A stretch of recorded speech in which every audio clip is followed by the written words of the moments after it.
Hello students, welcome to Android Minds YouTube channel. I am Preksha Jain, back again with class 6th Social Science NCERT.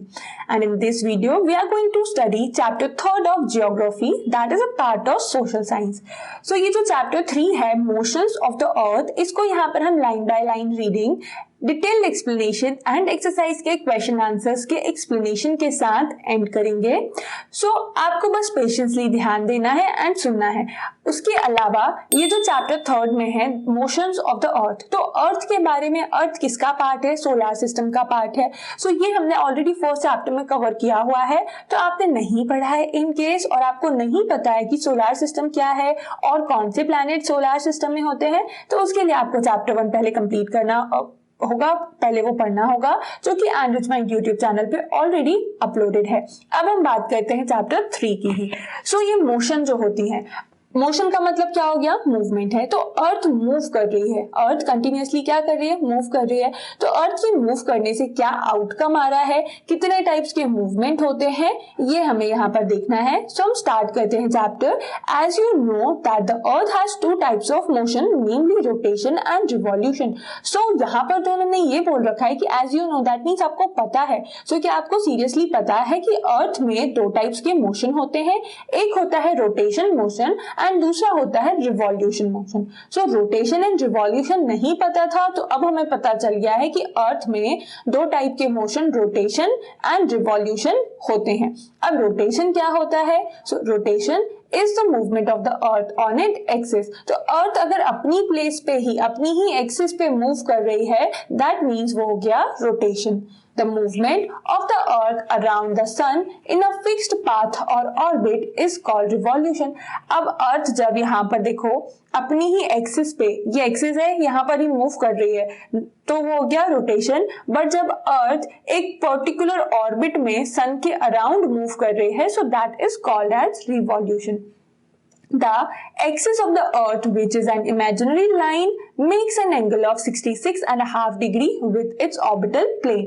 तो जो axis है अर्थ की, वो क्या है, एक इमेजिनरी लाइन है. मतलब ये जो अर्थ की एक्सिस है ना, ये एक इमेजिनरी लाइन है जो कि 66.5 डिग्री का एंगल बना रही है ऑर्बिटल प्लेन. ऑर्बिटल प्लेन ये हो गया. अब यहां से ये orbital plane vertical and horizontal हो गया. ठीक है, ये जो पोल है और नॉर्थ पोल से साउथ पोल में जो एक्सिस ज्वाइन कर रही है, सो वो क्या कर रही है, 66.5 डिग्री का एंगल फॉर्म कर रही है. The plane formed by the orbit is known as orbital plane. And ये जो प्लेन फॉर्म हो रहा है ना ऑर्बिट के थ्रू, उसको ही बोलते हैं क्या, orbital plane. The earth receives light from the sun. Earth कहां से लाइट रिसीव करती है, सन से लाइट रिसीव कर रही है. बहुत ही एविडेंट है, सन जो है वो अल्टीमेट सोर्स है लाइट एंड एनर्जी का, तो अर्थ भी वहीं से लाइट रिसीव कर रही है. Due to the spherical shape of the earth, only half of it gets light from the sun at a time. So क्या है, अर्थ का शेप जो है ना वो स्फेरिकल है. तो स्फेरिकल शेप होने की वजह से अर्थ का सिर्फ एक ही पार्ट एक टाइम पे लाइट रिसीव कर पाता है एंड दूसरा पार्ट पे क्या रहेगा, डार्कनेस होगा. So the portion facing the sun experiences day while the other half from away from the sun experiences night. तो जो पोर्शन सन को फेस करेगा वहां पर डे होता है एंड जो दूसरा पोर्शन बचता है जहां पर सन फेस नहीं कर रहा है वो हो जाता है क्या, नाइट. तो ये डायग्राम 3.2 में देख सकते हैं हम. ये हो गया सन, यहाँ पर ये है अर्थ. सो सन की लाइट जा रही है अर्थ के ऊपर, तो जितने पार्ट में सन की लाइट जाएगी वहां पर होगा डे एंड जो ऑपोजिट पोर्शन है, अब वहां पर लाइट ही नहीं पहुंच रही है, तो वो हो जाएगा क्या, night. The circle that divides the day from night on the globe is called the circle of illumination. और ये जो लाइन है ना, इसके पीछे अब लाइट नहीं जा रही है, तो यहाँ पर क्या है, डार्कनेस है, दैट मीन्स नाइट है. तो ये जो लाइन है जो डे एंड नाइट को डिफरेंशिएट कर रही है, उसको बोलते हैं circle of illumination. This circle does not coincide with the axis as you see in the figure 3.2. तो ये जो सर्कल होता है ना, ये कंसाइड नहीं करता है एक्सिस से, जो कि आप 3.2 फिगर में देख रहे हो कि ये क्या नहीं कर रहा है, ये एक्सिस से कोइंसाइड नहीं कर रहा है, not on the north pole and not even on the south pole.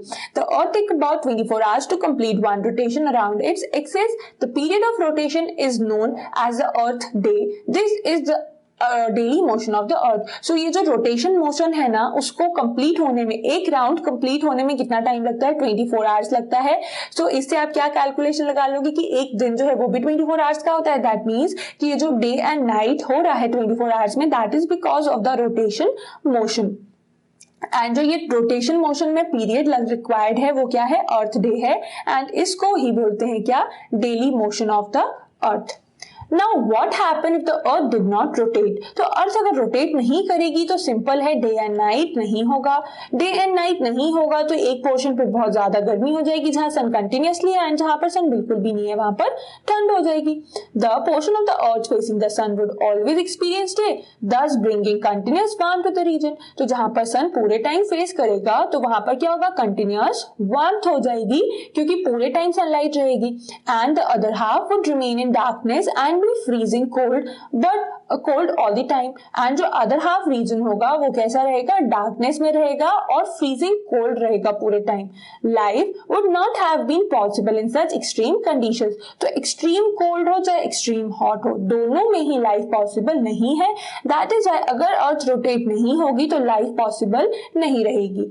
The second motion of the earth around the sun is it in its orbit is called revolution. तो earth के दो types के motion है, एक हो गया rotation हमने जो पढ़ा, अभी आता है रिवॉल्यूशन। रिवॉल्यूशन में क्या है? अर्थ एक पर्टिकुलर ऑर्बिट में मूव कर रही है। कहां पर मूव कर रही है? पर सन के around. It takes 365 1/4 1 year to revolve around the sun। तो अर्थ को सन के अराउंड रिवॉल्व करने में कितना टाइम लगता है? 365 days plus 1/4 day। We consider a year as consisting of 365 days only and ignore 6 hours for the sake of convenience। So हम यहाँ पर 1 year जो है वो 365 डे को ही कंसिडर करते हैं। जो 1/4 डे है ना, पूरे ईयर में एक और 1/4 डे पड़ रहा है या 6 आवर जो एक्स्ट्रा है उनको काउंट नहीं करते हैं, जस्ट फॉर कन्वीनियंस। तो जब ये सन है, सन के अराउंड ये हो गई ऑर्बिट, तो अर्थ जब यहाँ पर मूव कर रही है तो ये जो मूवमेंट है वो क्या हो गई? रिवॉल्यूशन हो गई। इसको एक पॉइंट से जब यहाँ से स्टार्ट हुई है, 1 नंबर हमने इसको दिया, 2 3 4, वापस से 1 पे पहुंचने में कितना टाइम लग रहा है? 365 डेज लग रहे हैं। एंड इसके साथ साथ 6 आवर एक्स्ट्रा लगते हैं। तो अब ये जो 6 आवर हैं इनको हमने ना वेस्ट नहीं किया है, मतलब यहाँ पर 365 डेज को ही ईयर काउंट किया है, बट उस 6 आवर को कहां पर ऐड किया है वो हम देखते हैं आगे। 6 hours saved every year and added to make day 24 hours over a span of 4 year। तो जब एक ईयर में कितना एक्स्ट्रा हो रहा है? 6 आवर हो रहा है। तो 6 आवर को पूरा 1 डे बनने में कितना लगेगा? 6 + 6 + 6 18 एंड +6 24। तो 1 ईयर, 2 ईयर, 3 ईयर, 4 ईयर। तो ये 4 ईयर में जाके कितना हो जाएगा? 24 आवर्स। एंड ये फिर किस 24 hours is equal to 1 day. And फिर ये किस में ऐड हो जाएगा? ये ऐड हो जाएगा 365 में, तो वो बन जाएंगे 366। तो अब ये जो 366 है वो कब होगा? वो होता है क्या? लीप ईयर में। तो जब ये 6 आवर 4 ईयर्स तक सेव होंगे तो वो क्या एक्सटेंड कर लेंगे? 24 hours, that mean 1 day extend कर लेंगे। And this surplus day is added to the month of February. And ये जो सरप्लस डे होगा ना, ये कहां पर ऐड हो जाएगा? फेब्रुअरी के मंथ में ऐड हो जाता है। दस every 4 year February is of 29 days instead of 28 days. इसीलिए ये जो हर 4 ईयर में फेब्रुअरी है उसमें 29 डेज होते हैं, एंड बाकी जो नॉर्मल ईयर्स होते हैं इन बिटवीन देम उसमें 28 डेज होते हैं। Such a year with 366 days is called a leap year, and जिस भी year 366 days होते हैं उसको क्या बोलते हैं? leap year बोलते हैं। Find out when will the next leap year will be। So suppose अभी क्या है? 2021 है। So इसके पहले कब था लीप ईयर एंड इसके बाद कब आएगा, ये आपको फाइंड आउट करना है। तो इसके लिए एक ट्रिक होती है, सिंपल सा ट्रिक है। कोई भी ईयर अगर 4 से डिवाइड होकर रिमाइंडर 0 लेकर आएगा, दैट मीन्स कि वो क्या है? लीप ईयर है। यहाँ पर आप देखो ये लीप ईयर हो रहा है क्या? 4 से डिवाइड होगा, 4 5 20 0 4 5 20, बट ये 1 इज स्टिल रिमेनिंग। अब अगर हम यहाँ पर सॉल्व कर लेते हैं, 2020 को डिवाइड करें 4 से, तो 2020 को जब आप डिवाइड करोगे 4 से तो क्या आएगा? 4 5s are 20, 0 4 5s are 20. That means कि 2020 was a leap year 2020. अब इसके बाद 2020 के बाद कौन सा लीप ईयर आएगा? सिंपल है 2024. एंड इवन उसको भी अगर आपको डिवाइड करके देखना है तो वो भी देख लो कि उसके पहले तो कोई लीप ईयर नहीं आ रहा है. रिमाइंडर 0 आएगा. दैट मीन्स क्या है? वो लीप ईयर है. Then from the figure 3.3 it is clear that the earth is going around the sun in an elliptical orbit. तो sun जो है उसके अराउंड अर्थ इलिप्टिकल ऑर्बिट में मूव कर रही है, जो कि फिगर 3.3 से क्लियर हो रहा है. तो 3.3 फिगर देख लेते हैं हम कि कैसे अर्थ इलिप्टिकल ऑर्बिट में जा रही है.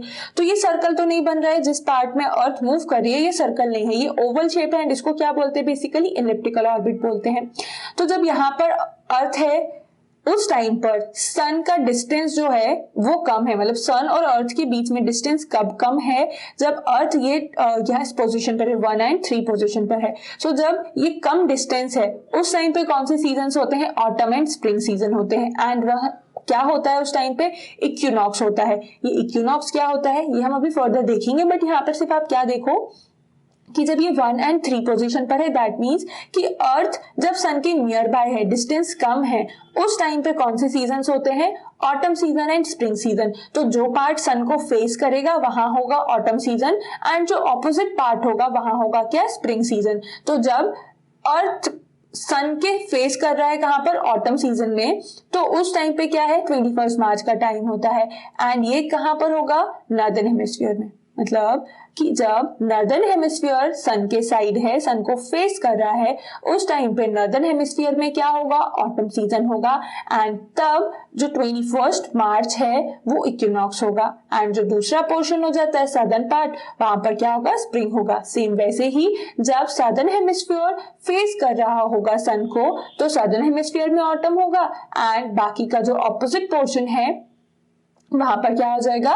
स्प्रिंग होगा. एंड इक्विनॉक्स 23 सितंबर जो टाइम है वो रहेगा. फर्दर कंटिन्यू यहाँ पर रीडिंग करते हैं. Notice that throughout its orbit the earth is incline in the same direction. So जब भी ये पूरे ऑर्बिट में मूव कर रही है ना तो अर्थ एक एक्सिस पे ही इंक्लाइंड है, मतलब अपनी एक्सिस से मूव नहीं कर रही है. Year is usually divided into summer, winter, spring and autumn season. तो पूरा जो ईयर है वो कितने पार्ट्स में डिवाइडेड है? 4 पार्ट्स में. Summer season, winter season, spring season and autumn season. Seasons change due to the change in the position of the earth around the sun. ये सीजन क्यों चेंज हो रहे हैं? क्योंकि अर्थ की जो है वो पोजीशन चेंज होती है. तो हमने यहाँ पर इक्विनॉक्स देखा. अब आप देखो कि ये जो दिए हुए हैं summer solstice and winter solstice. Summer and winter solstice में क्या होगा कि जब नॉर्दर्न हेमिस्फीयर सन को फेस कर रहा है, यहाँ पर ये नॉर्थ, ये है साउथ, तो ये नॉर्थ पार्ट जो है वो सन को जब फेस कर रहा है दैट मीन्स ये नॉर्थ पोल, नॉर्थ पार्ट भी मत देखो आप, नॉर्थ पोल जब सन को फेस करेगी तो नॉर्दर्न हेमिस्फीयर में क्या होगा? समर होगा. एंड उस टाइम पे होता है क्या? समर सोलिस्ट. दैट मीन्स कि largest day of the winter. And southern hemisphere में क्या होगा? विंटर्स होंगी. एंड जब जिसका ऑपोजिट हो जाए, सदर्न पोल जो है वो सन को फेस कर रही है तो नॉर्दर्न हेमिस्फीयर में क्या होगा? विंटर होगी. एंड सदर्न हेमिस्फीयर में समर्स होंगी. एंड फिर इसीलिए वहां पर नॉर्दर्न हेमिस्फीयर में क्या रहेगा? Winter solstice. On 22 December it will be shortest day. Year जो ईयर है वो पूरा कितने में डिवाइडेड है? 4 सीजन्स में डिवाइडेड है. Now next look at the figure 3.3. You will see that on 21 June the northern hemisphere is tilted toward the sun. So अगर आप ये फिगर एक बार और देखते हैं हम, 21 जून को क्या है? नॉर्दर्न हेमिस्फीयर कहां पर टिल्टेड है? 21 जून नॉर्दर्न हेमिस्फीयर जो है वो टिल्टेड है टुवर्ड्स द सन. तो टुवर्ड्स द सन होने की वजह से जो रेज है सन की वो डायरेक्टली फॉल होती है कहां पर? ट्रॉपिक ऑफ कैंसर पे. ट्रॉपिक ऑफ कैंसर पर सनलाइट जब डायरेक्टली फॉल हो रही है इससे क्या होगा? As a result this area receives more heat. तो ये एरिया जो है वो ज्यादा हीट रिसीव करते हैं. The areas near the poles receive less heat as the rays of the sun are slanting. तो ट्रॉपिक ऑफ कैंसर पे तो हीट सफिशिएंट जा रही है, सनरेज प्रॉपर पहुंचती है, बट बाकी का जो एरिया बचता है ना वहां पर सनरेज प्रॉपर नहीं पहुंचती, वहां पर वो लेस हीट रिसीव करते हैं क्योंकि स्लैंटिंग पोजीशन है. The north pole is inclined towards the sun and the places beyond the arctic circle experiences continuous daylight for about 6 month. तो जो नॉर्थ पोल है वो इंक्लाइन हो जाता है किस साइड पे? सन के साइड पे. एंड जो आर्कटिक सर्कल के बियॉन्ड प्लेसेस है ना वो फिर कंटिन्यूअस डे लाइट एक्सपीरियंस करती है अराउंड 6 मंथ के लिए. Since a large portion of the northern hemisphere is getting light from the sun and इसीलिए जो northern hemisphere का ज्यादा पोर्शन है ना वो सनलाइट रिसीव करता है. So it is summer in the region north of the equator, इसीलिए जो इक्वेटर के नॉर्दर्न पार्ट है वहां पर क्या रहेगी, समर होती है। The longest day and the shortest night at these places occur on 21 June, and उसी टाइम पर वहां पर 21 जून को longest day and shortest night होती है। At this time in the southern hemisphere, all these conditions are reversed, and जब 21 जून को northern hemisphere में लॉन्गेस्ट डे होगा तो इसके जस्ट ऑपोजिट कंडीशन कहां पर होगी, सदर्न हेमिस्फीयर में। इट इज विंटर सीजन है, वहां पर विंटर सीजन होगा, नाइट्स जो है वो लॉन्गर होंगी डेज के कंपैरिजन में, and this position of the earth is called the summer solstice, and इसीलिए जो अर्थ की पोजीशन है उसको क्या बोलेंगे, समर सोलिस्ट बोलेंगे with respect to the northern hemisphere.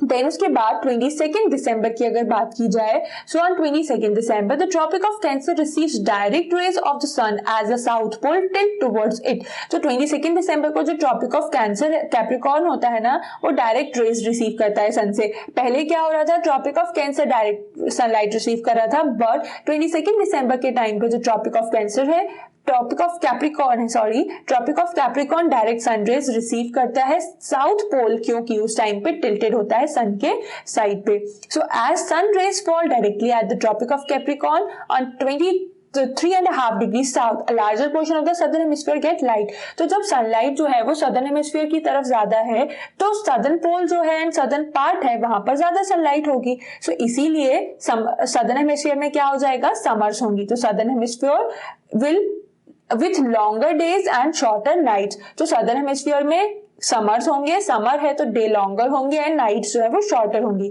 The reverse happen in the northern hemisphere, and इसका रिवर्स कहां पर होगा, नॉर्दर्न हेमिस्फीयर में होगा। जैसे समर सोलिस्ट और 21 जून की अराउंड समर सोलिस्ट में क्या था कि नॉर्दर्न हेमिस्फीयर पे सनलाइट थी, समर सीजन था, एंड सदर्न हेमिस्फीयर पे विंटर्स थे एंड सनलाइट जो थी वो कम थी। तो इसका ऑपोजिट कब हो जाएगा, विंटर सोलिस्ट के टाइम, जबकि सदर्न हेमिस्फीयर में सनलाइट है एंड विंटर हेमिस्फीयर में सनलाइट नहीं है। तो विंटर हेमिस्फीयर नॉर्दर्न हेमिस्फीयर में क्या हो जाएगा, विंटर्स होंगी। तो इसलिए इस फेज को क्या बोलते हैं, अर्थ की पोजीशन को क्या बोलते हैं, विंटर सोलिस्ट बोलते हैं। Do you know that Christmas is celebrated in Australia in the summer season. तो क्रिसमस जब सेलिब्रेट किया जाता है ना, तो उस टाइम पे ऑस्ट्रेलिया में समर सीजन होता है, एंड मोस्टली कंट्रीज में तो क्या है, विंटर सीजन होता है, रेनफॉल होती है, बट ऑस्ट्रेलिया में उस टाइम पे समर सीजन होता है, क्योंकि ऑस्ट्रेलिया एंड अंटार्कटिका दो ऐसे कॉन्टिनेंट है जो कि कंप्लीटली सदर्न हेमिस्फीयर में लोकेटेड है। तो सदर्न हेमिस्फीयर में क्या है, समर है, इसीलिए क्रिसमस के टाइम पे ऑस्ट्रेलिया में भी समर होती है। On 21 March and 23 September the direct rays of sun fall on equator. 21 March and 23 सितंबर को क्या है, इक्वेटर पे डायरेक्टली सन रे फॉल करते हैं। At this position neither of the poles is tilted toward the sun. And जब ये पोजीशन होती है ना 21 मार्च एंड 23 सितंबर की, सो कोई भी पोल जो है वो सन की तरफ टिल्ट नहीं होती, इसलिए पूरा जो अर्थ है वो equal day and equal night receive करती है। एंड जब equal day and equal night होता है उसको क्या बोलते हैं, इक्विनॉक्स बोलते हैं। On 23 September it is autumn season in the northern hemisphere and spring season in the southern hemisphere. 23 सितंबर के टाइम पे क्या होगा, नॉर्दर्न हेमिस्फीयर में ऑटम हो गया, तो सदर्न हेमिस्फीयर में क्या होगा, स्प्रिंग होगा। एंड ऑपोजिट कब होगा, जबकि 21 मार्च का टाइम होगा और वहां पर नॉर्दर्न हेमिस्फीयर में स्प्रिंग होगा अब, और सदर्न हेमिस्फीयर में क्या होगा, ऑटम सीजन होगा। सो thus you find that there are days and night and changes in the season because of the rotation and revolution of the earth respectively। so हमने जैसा स्टार्टिंग में देखा था कि अर्थ में जो मोशन है उसकी वजह से क्या आउटकम निकलता है। सो अर्थ के जो दो मोशन है, डे रोटेशन एंड रिवॉल्यूशन, उनकी वजह से क्या होता है, रोटेशन की वजह से होते हैं day and night, and revolution of earth की वजह से होता है क्या, चेंज इन सीजन। सो ये चैप्टर बहुत छोटा सा सिंपल सा, रीडिंग भी कंप्लीट हो गई, एक्सप्लेनेशन भी हो गया। अब हम आ जाते हैं इसके एक्सरसाइज पर। सो यहाँ पे फर्स्ट क्वेश्चन है, what is the angle of inclination of the earth's axis with its orbital plane. तो अर्थ की जो इंक्लिनेशन एक्सिस है वो ऑर्बिटल प्लेन के साथ क्या एंगल फॉर्म करती है। तो सबसे स्टार्टिंग फर्स्ट पैराग्राफ में ही आया था, आंसर क्या है, 62.5 डिग्री का एंगल एंगल ऑफ इंक्लिनेशन जो अर्थ की एक्सिस है एंड ऑर्बिटल प्लेन फॉर्म करता है। Second one is define rotation and revolution. So rotation and revolution बहुत ही सिंपल है। रोटेशन मोशन क्या हो गया, जो अर्थ का अपनी एक्सिस पे मूवमेंट है दैट इज रोटेशन, एंड इसकी वजह से क्या होता है, डे एंड नाइट होते हैं। सो इस टाइम पे अर्थ एक फिक्स्ड एक्सिस पे मूव कर रहा होता है। और सेकेंड मोशन क्या है, रिवॉल्यूशन, जो कि अर्थ एक फिक्स्ड ऑर्बिट पे मूव करता है एंड उस टाइम पे फिक्स्ड ऑर्बिट में सन के अराउंड मूवमेंट हो रहा है ना, फिक्स्ड पाथ है, तो उसको क्या बोलते हैं, रिवॉल्यूशन बोलते हैं। बट रोटेशन के केस पे अर्थ अपनी ही एक्सिस पे मूव कर रहा है, वो सन का राउंड नहीं लगा रहा है। बट रिवॉल्यूशन में क्या हो रहा है, सन का राउंड लगा रही है अर्थ।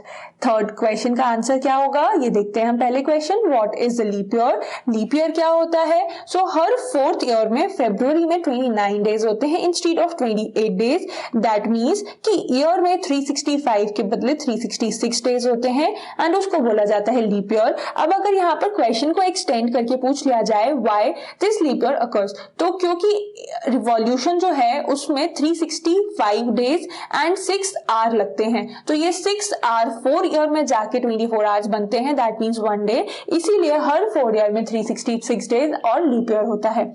Then fourth one is differentiate between summer and winter solstice. तो समर सोलिस्ट क्या होता है, जबकि सदर्न हेमिस्फीयर एक्सपीरियंस करता है winter season and northern hemisphere experience करता है समर सीजन। समर सोलिस्ट में यहाँ पर पता है क्या है, आप एक जो बेसिक लेवल है ना, बेस है, उसको क्या वो क्या ले लो, नॉर्दर्न हेमिस्फीयर ले लो। तो जब समर सोलिस्ट है तो नॉर्दर्न हेमिस्फीयर में क्या होगी, समर होगी, दैट मीन्स सदर्न में इसका ऑपोजिट हो जाएगा, विंटर होगी। एंड ये जो पॉइंट है, अर्थ की पोजिशन कहाँ पर होती है,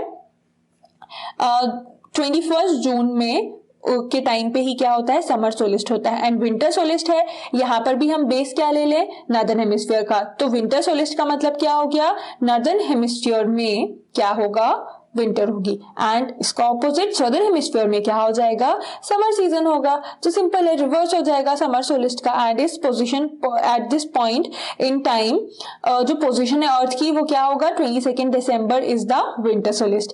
देन उसके बाद नेक्स्ट है what is an equinox. Equinox मतलब डे एंड नाइट इक्वल। कब होते हैं डे एंड नाइट इक्वल, 21 मार्च को एंड 23 सितंबर को।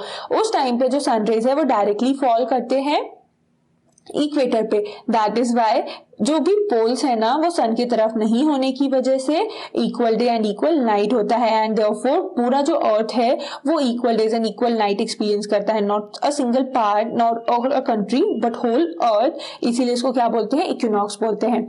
नेक्स्ट आता है question, why does the southern hemisphere experience winter and summer solstice in different times that of the northern hemisphere. तो southern hemisphere and northern hemisphere जो है वो डिफरेंट जो सोलिस्ट है वो क्यों ऑब्जर्व करते हैं, मतलब कि सदर्न हेमिस्फीयर जो है वो विंटर ऑब्जर्व कर रहा है कब, तो सदर्न हेमिस्फीयर एक्सपीरियंस करता है विंटर एंड समर सोलिस्ट में, और नॉर्दर्न हेमिस्फीयर में डिफरेंट क्यों होता है। सिंपली जो हमने इसके पहले क्वेश्चन देखा ना, differentiate between summer and winter solstice, तो यहाँ पर क्या था कि विंटर सोलिस्ट के टाइम पे नॉर्दर्न हेमिस्फीयर में विंटर है एंड सदर्न हेमिस्फीयर में समर है, और इसका ऑपोजिट वाइस वर्सा। तो ऐसा क्यों हो रहा है, उसका रीजन अब यहाँ पर दिख रहा है। तो अर्थ जो है वो रिवॉल्व कर रही है। अब ये जो अर्थ रिवॉल्व कर रही है वो बेसिकली 2 हेमिस्फीयर्स में डिवाइडेड है, एक है नॉर्दर्न हेमिस्फीयर एंड दूसरा है सदर्न हेमिस्फीयर। तो अर्थ का जो भी पार्ट सन को फेस करेगा वो सिंपल है, सनलाइट पड़ेगी, सनलाइट में हीट भी होती है, तो वहां पर क्या होगा, वो वार्मथ होगी, दैट मीन्स की समर सीजन होगा। एंड जो भी पार्ट सन से दूर होगा, ऑपोजिट साइड होगा, वहां पर क्या हो जाएगी, विंटर हो जाएगी, क्योंकि डार्कनेस होगी, सनलाइट नहीं पहुंचेगी, हीट नहीं पहुंचेगी। इसीलिए जो सदर्न हेमिस्फीयर है वो कब एक्सपीरियंस करता है विंटर, समर सोलिस्ट में। एंड इसीलिए जो northern hemisphere and southern hemisphere है वहां पर डिफरेंट टाइम पे समर एंड विंटर सीजन होते हैं। Then next is last one is why do the pole experience about 6 month day and 6 month night. तो पोल पे 6 month day and 6 month night होने का रीजन ये है कि जो पोल है ना, नॉर्थ पोल हो या साउथ पोल हो, वो कहाँ पर है, इंक्लिनेशन पे है, तो अपनी ही एक्सिस पे इंक्लाइन है। तो ये जो इंक्लिनेशन है वो क्या कर रहा है, एक पोल को सन के तरफ रखता है एंड दूसरा पोल को सन के अवे रखता है for 6 month. And this is the reason behind the condition कि वो क्या है, 6 मंथ तक जब सन के सामने ही है तो वहां पर होगा डे फॉर 6 मंथ, एंड जब वो 6 मंथ सन सन से अवे है तो वहां पर होगा नाइट फॉर 6 मंथ। ये क्वेश्चन हुए। उसके बाद आते हैं tick the correct answer. Tick the correct answer में फर्स्ट है तो movement of earth around the sun is known as, तो अर्थ जब सन के अराउंड मूव कर रहा है that is called as revolution. Second is direct rays of sun fall on the equator on, जब डायरेक्ट रेज पहुंच रही है तो वो कब कब पहुंचती है, 21 मार्च एंड 23 सितंबर। यहाँ पर क्या है 21 मार्च ऑप्शन में है, सो आंसर हो जाएगा 21 मार्च। See Christmas is celebrated in summer. In Christmas जो है समर सीजन में कहां पर सेलिब्रेट होता है, ऑस्ट्रेलिया में, क्योंकि ऑस्ट्रेलिया जो है वो सदर्न हेमिस्फीयर में है, इसीलिए वहां पर ऑपोजिट चलता है बाकी कंट्रीज और कॉन्टिनेंट से।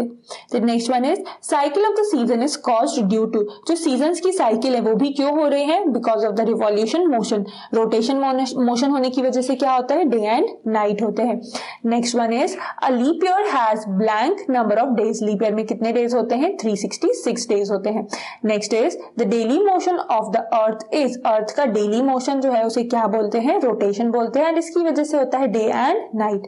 Next the earth travels around the sun in and, earth जब सन के अराउंड मूव कर रहा है for the revolution motion, so उस टाइम पे ऑर्बिट कैसी रहेगी, इलिप्टिकल ऑर्बिट होती है। Next is the sun's rays fall vertically on the tropic of blank on 21st June. तो जो सन की रेज होती हैं वो कहाँ पर 21 जून को वर्टिकली फॉल करते हैं, on tropic of cancer. Then last is days are shorter during winter season. Days कब शॉर्टर होते हैं, विंटर सीजन में days shorter and night longer होते हैं, एंड समर सीजन में days are longer and nights are shorter. तो ये जो क्वेश्चन आंसर्स हैं, fill in the blanks and tick the correct answer यहाँ पर एंड होते हैं, और चैप्टर का रीडिंग और explanation part. So I hope आपको समझ आया होगा chapter and these question answers also. But in case कोई भी डाउट होता है, कहीं पर भी कुछ नहीं समझ आए, तो वो कमेंट सेक्शन में आप अपने क्वेश्चन जो है वो रेज कर सकते हैं। बिकॉज जब आप अर्थ की मोशन को समझोगे तभी जो अर्थ में और डिफरेंट फीचर्स एंड कैरेक्टरिस्टिक्स हैं वो हम हायर क्लासेस में बेटर समझ पाएंगे। तो कंसेप्ट अपने क्लियर करना बहुत नेसेसरी है।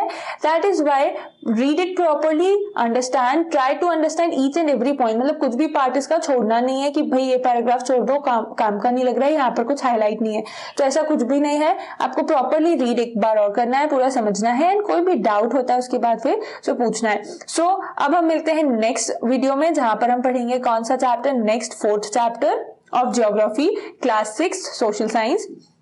एंड ये जो चैप्टर है इसके भी क्वेश्चन आंसर्स को आप अपने कॉपी में कंप्लीट करें, समझें, लर्न करें। And thank you so much.